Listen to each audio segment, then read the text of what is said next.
I'm Harold Littlejohn. I'm a CPA, as he told you. I graduated from Chico State. My father was a public accountant. I grew up in an accounting family. In the late 90s, I went back to school and got a law degree, and for the past 15 years, I've been a professor of tax law at the local law school, Cal Northern. If anybody's interested in legal degrees, it's a great place to go. I'm here to help you today because everything was rolling along real good for me, because I do financial stuff for all my clients. And then came the financial crisis of 2008. Most of you were a little too young to be directly worried about that, but I can tell you it will be affecting you as you leave college and start your businesses, because everything has changed since then. I made it my point to learn what I could since then to help my clients preserve their wealth. And in the next 15 minutes, I'm going to try to boil that down and share with you what I can tell you about how you can insure your money. And you guys are mostly young, so you might not have a lot of money yet, but you may have relatives that have money, and you're going to have money later when you get out and start working. So this is going to be very important. The French philosopher Voltaire from the 18th century had a great quote about paper money. He said, "Paper money always returns to its intrinsic value, zero." And I would add to that that it can happen rather quickly. Now, I'm not talking about the life of a piece of paper, but does anybody know what the average life of a currency is? The average life of a currency is 27 years. Now, the United States dollar technically has been paper money for about 150 years. But since 1913, when the Federal Reserve took over our money printing system, the dollar has lost 97% of its buying power versus real assets. For instance, a steak dinner in 1913 probably cost 25 cents. Now it costs $25. So paper money decreases in value. Now, if you look at the oldest paper money in the world that's still in existence, that's the British pound. It's 320 years old, and people would say, well, that's great, 320 years. Well, guess what's happened to that? The reason it's called a pound is the original pound was based on being worth 12 troy ounces of pure silver. So that the current value of a pound is about 1/10 of 1 ounce of silver. So we have a decline in the pound's value of over 99%. That's about the best you can say for any currency. A study of 775 currencies, over current ones and old ones, discovered that none of them ever held their value. They all declined. Now, the next topic I want to talk about a little bit is the subject of debt. Our monetary system is based on debt. The national debt of the United States, this is the thing you hear about in the news where they're going to vote on raising the debt ceiling. Well, the problem is it's not a ceiling, because every year or two they vote again to raise it. So obviously it wasn't a ceiling. The national debt is over $18 trillion. That translates to $57,000 per citizen and $154,000 per taxpayer, because not every citizen pays income tax. The problem is the average family savings is $5,700. So if you see, we're in a huge hole. It's my contention that this debt will never be repaid. How could it possibly be? Now, $1 trillion is a great number to talk about. I would like to try to help you guys visualize it. I've never seen it myself, but I'm visualizing. If I were to hand you $1 million in $1,000 bills tightly stacked, how big of a stack do you think I'd give you? Yes.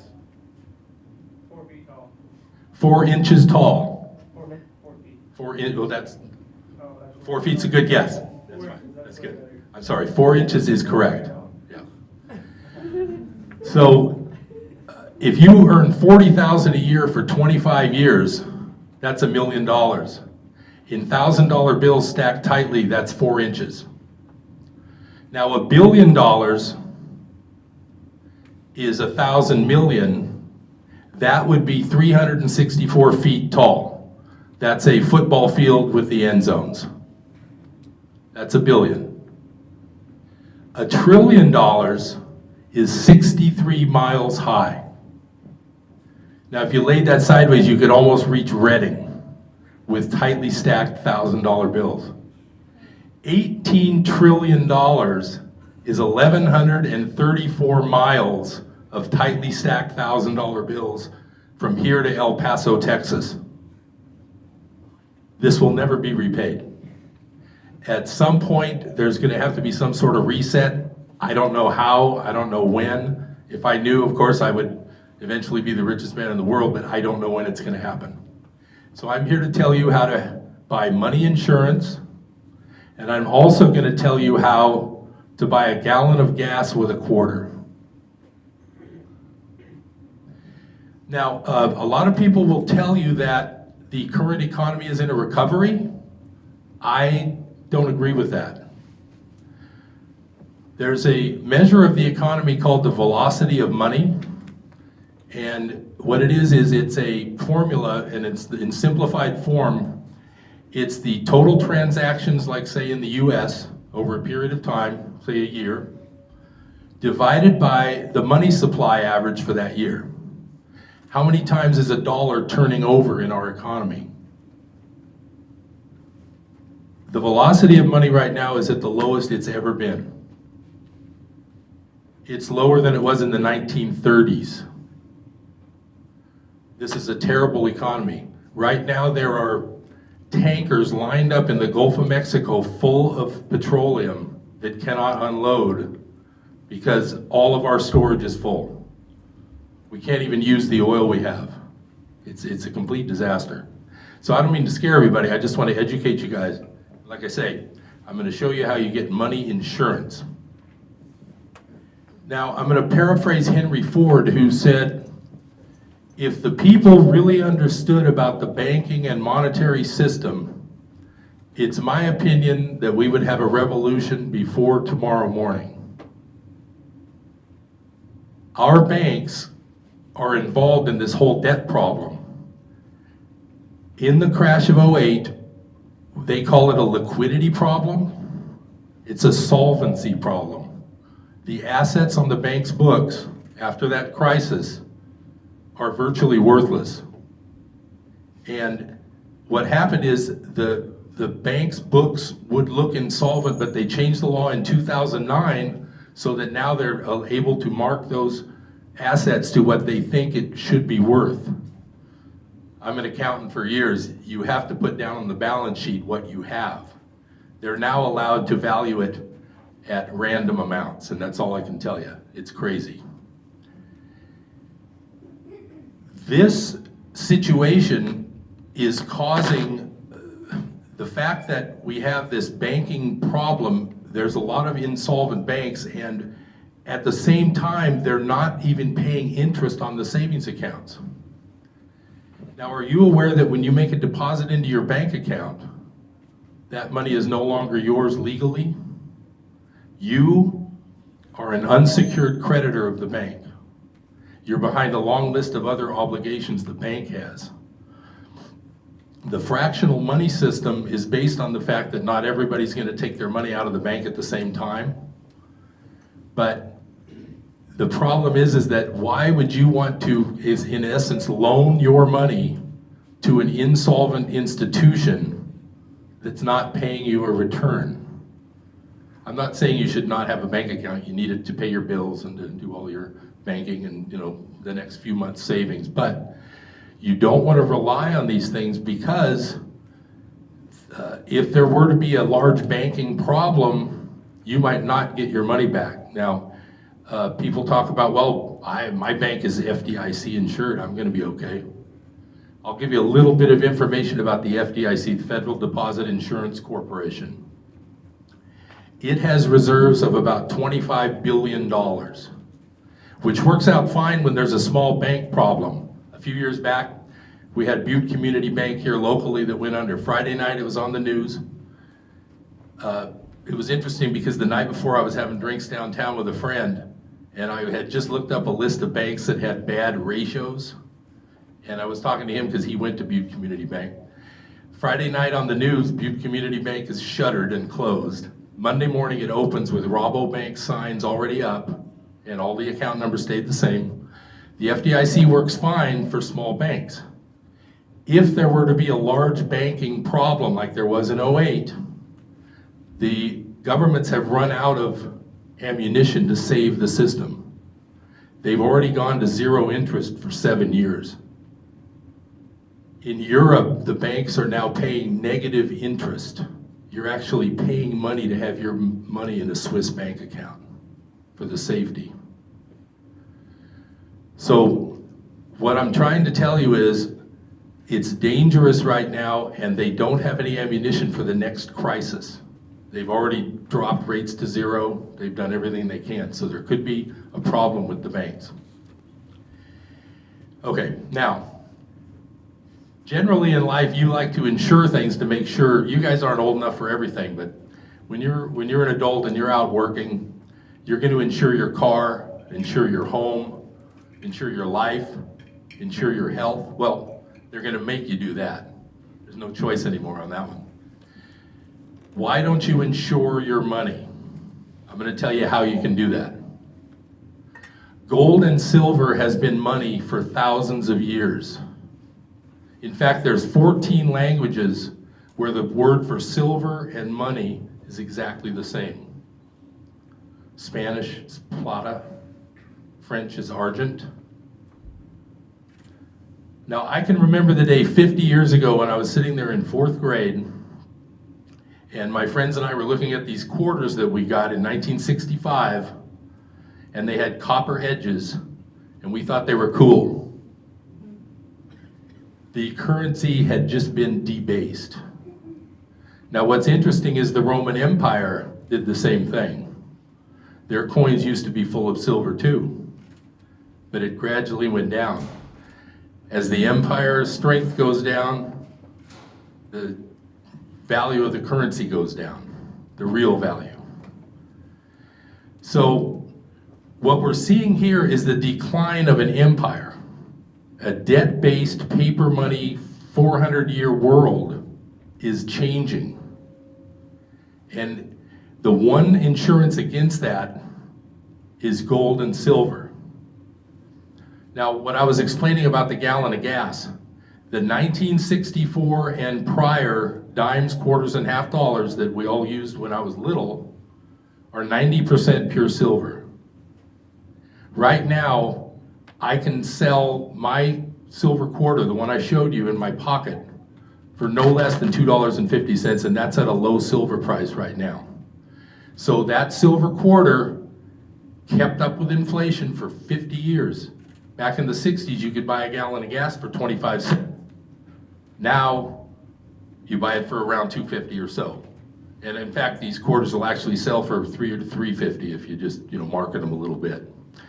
So, now, if you look at the price of silver and you say, now wait, Harold, in 2011, silver was $49 an ounce. Today it's 15. What are you talking about? I'm telling you this. It's very hard to explain in 15 minutes. The paper price of silver is artificially being kept low because gold and silver is the canary in the coal mine. When gold and silver shoot straight up and nobody is going to be selling, the banks are going to have to close because everyone's going to scramble to try to buy gold and silver before their dollars are worthless. That's what's going to happen. I can't say when, but I know it'll happen. In Germany in the 1920s, the German mark depreciated down to zero.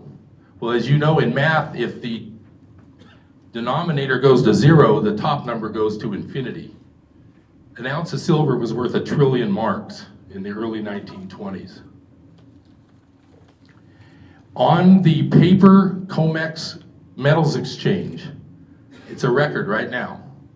There are 300 paper contracts for gold for every 1 ounce of deliverable physical gold. So, don't go quoting me that I said gold's gonna go to $300,000 an ounce to your friends. But technically, it should. Because there's 300 buyers for every ounce in that vault, and it's $1,100 an ounce right now. What I'm telling you is it's a good bargain right now. I could go into a lot more detail about how they keep this price low, but what I'm saying is for now, the price is low. You and your relatives, anybody you know, have the opportunity to insure your money by putting at least part of your wealth in physical gold and silver. So when the dollars go way down, your backup plan will go way up.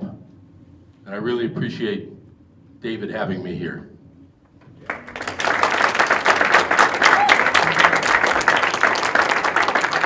Does anybody have any questions for Harold Littlejohn?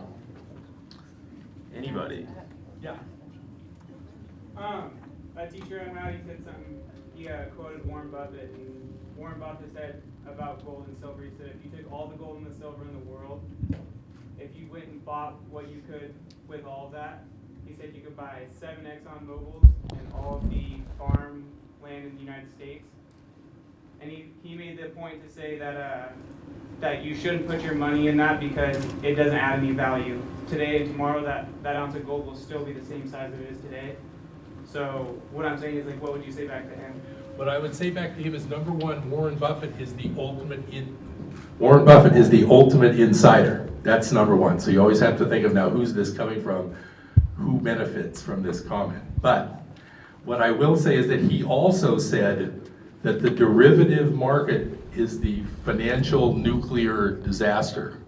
So what I would say is that in the entire world, silver, I'll use silver as an example, I'm a little more familiar with that than gold. It has industrial uses as well as monetary uses. The value of silver is very valuable in industrial use. It gets used up. So all the silver that's mined gets used up.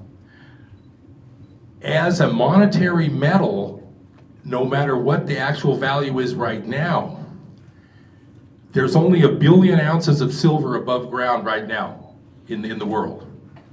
At this price of $15 per ounce, yeah, that doesn't seem like a lot. $15 billion trades on the New York Stock Exchange every minute.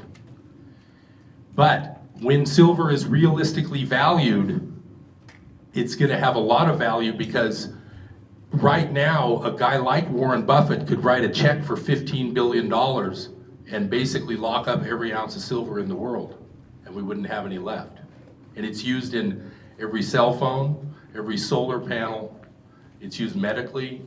The cowboys used to drop silver dollars in their canteens because it kept the bacteria out of their water. So I would mainly just say that yes, right now it seems like a bad investment, but part of the plan that the powers that be have is to keep us all thinking that we're all okay where we're at, because when this does happen, I can't say when, could be 10, 15 years from now, they won't give you any warning. You won't know it the day the banks are closed. Thanks. Any other questions? And in fact, I have a website, hlittlejohn.com. If you ever want to write me with a question, I love talking about this stuff. I do it all day long, and just get in touch with me if you ever need anything. Thanks.